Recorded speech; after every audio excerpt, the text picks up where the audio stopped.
পবিত্র মাহে রমজানে ইফতারে তৃষ্ণা মেটাতে শরবতের চাহিদা বাড়ার সঙ্গে সঙ্গে টাঙ্গাইলে বেড়েছে লেবুর চাহিদা ও দাম।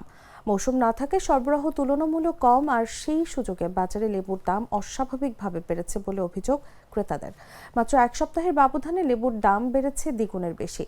রমজানকে কেন্দ্র করে বর্তমানে লেবু চাষিরা ব্যস্ত সময় পার করছেন। চাহিদা বেশি থাকায় পাইকারি বাজারে প্রতিমণ লেবু বিক্রি হচ্ছে ৬,০০০ থেকে ৮,০০০ টাকায়। খুচরা বাজারে প্রতি কেজি লেবু বিক্রি হচ্ছে ১৫০ থেকে ১৮০ টাকায়। স্থানীয় ক্রেতাদের অভিযোগ, ইফতারে লেবুর শরবতের বাড়তি চাহিদাকে পুঁজি করে একটি সিন্ডিকেট বাজার নিয়ন্ত্রণ করছে, ফলে কৃত্রিমভাবে দাম বাড়ানো হচ্ছে।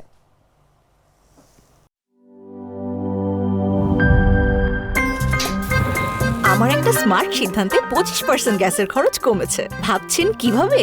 সাধারণ গ্যাস স্টোভ বদলে আমি এনেছি আরএফএল গ্যাস স্টোভ। এর সাইন্টিফিক নজল ও ব্রাস বার্নার ক্যাপ সমানভাবে তাপ ছড়িয়ে রান্না করে দ্রুত, তাই গ্যাসও বাঁচায় 25%, টাকাও বাঁচে 25%। আরএফএল গ্যাস স্টোভ নিরাপদ ও গ্যাস সাশ্রয়ী।